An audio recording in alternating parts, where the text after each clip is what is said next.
Hey everyone, welcome back, and in this video I'm going to teach you how to make an anonymous post on a Facebook group. Before we get started, the first thing you need to know is that every group does not or will not have an anonymous post section.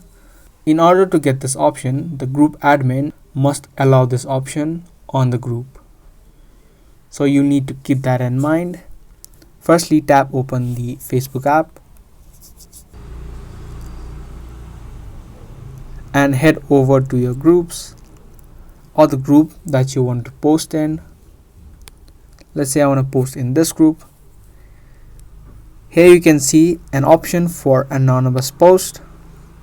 If you tap on that and tap on I want to post anonymously, so if you post anything to this group, your name will not show up in the post. So the people in the group will not know who posted. It will only show up as group member. So you can type in anything. You can add in locations. You can add in GIFs. And after that, you can tap on post.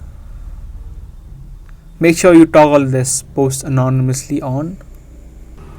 So there was an option for anonymous posts. If you open up another group, you can here see that there is no option for anonymous posts because the admin of this group has not allowed anonymous posting for this group. So that's how you can make an anonymous post on a Facebook group.